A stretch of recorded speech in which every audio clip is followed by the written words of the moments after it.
What's up everyone, this is ScherBR talking, welcome back to my channel. In today's video we'll be talking about the Remembrance battle event. This is a new event that just got added in the game with the last version update alongside Leon's arc. It has relation to his storyline. So this is a monthly event where you have to fight against 2 different bosses and you get rewards based on your performance. In this game you have 10 different weapon types, and in the challenges you have to form squads of 5 characters of that specific weapon type to fight against different bosses. Right now we have 2 different simulation fights, but when you fight against one of these bosses you have to choose between 20 different difficulties. You only need to clear it once, so you clear stage 20, it means that all stages below it should appear as cleared.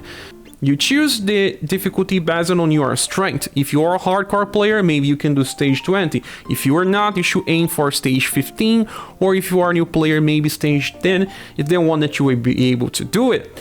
And there are 2 simulation fights available right now. First one is Kazinsi. This boss here can be a struggle. He attacks with the 3 different physical types, but also cold and shadow.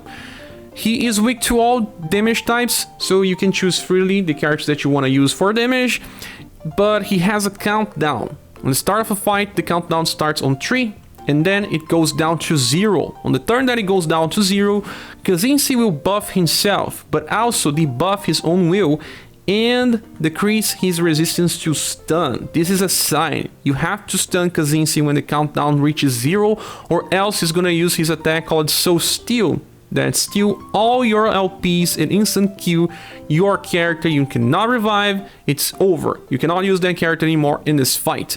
So bringing stun is totally important, and you have to decide between cold or shadow in my opinion.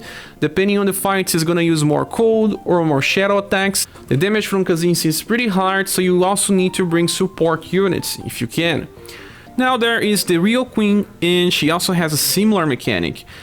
She has a 3 turns countdown, and when she reaches 0, she's gonna summon 2 termites.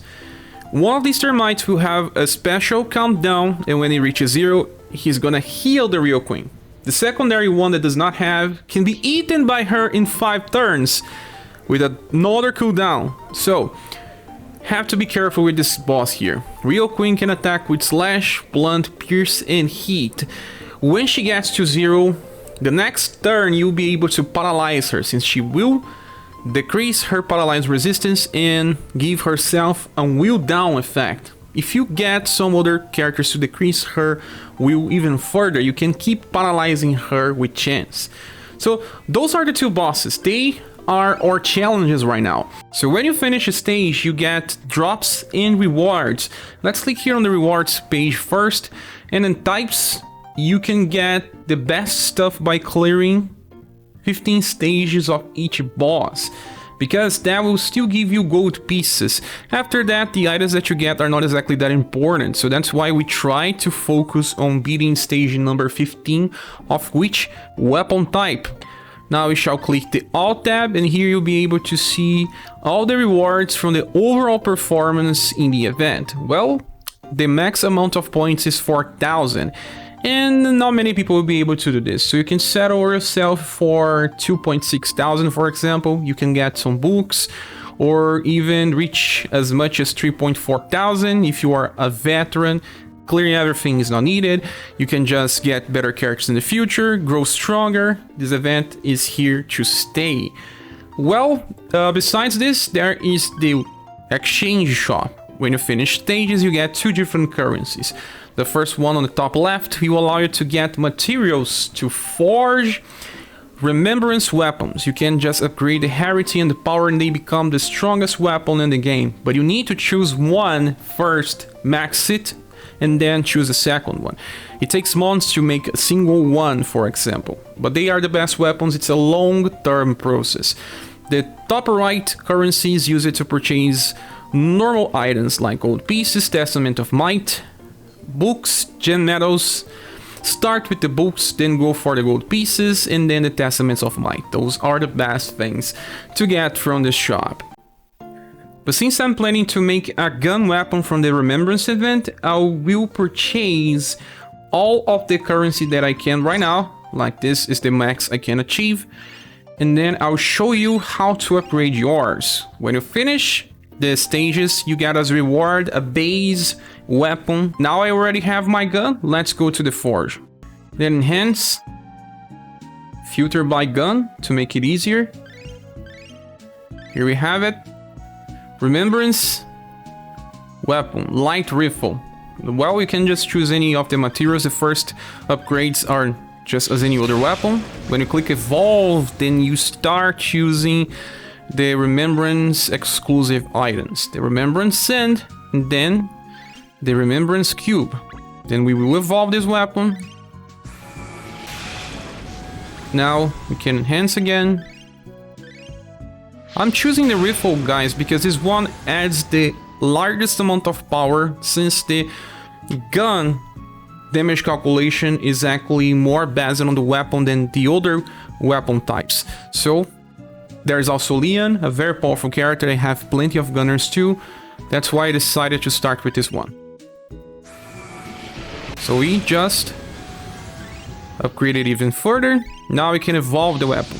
It started as an A weapon, now it will become an S weapon. You still use the same materials to evolve. Now we have to enhance. Evolve. And keep going. The weapon will reach higher weapon power and status as long as you keep evolving. So you reaches double S. And on double S you have 4 evolution phases.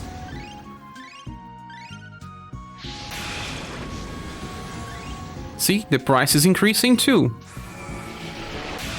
Okay, now we are going to max and evolve.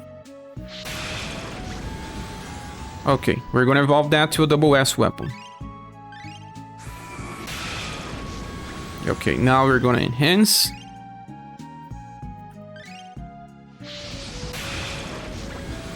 And the price increased by far.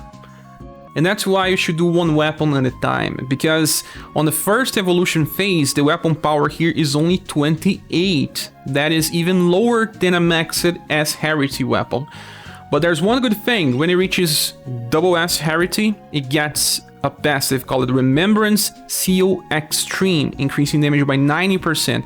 This passive is the same for all weapons. Then you get this gun ally power plus 6%. This will reach plus 9 on the end.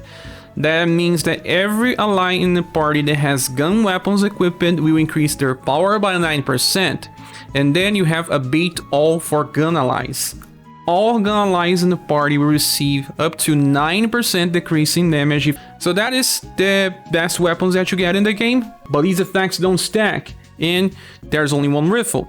In the future we get more bosses, and using this will help defeat them as well, because we get more power and receive less damage. From now on I'll be releasing videos covering stage 20 with premium styles, and also stage 15 in the future with welfares, platinums, characters that are more widely available to help out people with difficulty on this event. Just remember, you only have to do this once and you get plenty of rewards. From now on, some characters will have more value than others because they belong to different weapon types, and they will allow you to clear some of these stages. So that's it, guys. Thanks so much for watching this video. Please subscribe if you haven't, and if you want to support the channel, there are links on the description of the video. Don't forget to join our Discord server where we talk about SaGa and other games in general, and especially strategies for Remembrance events. I hope to see you soon in the next one. Bye.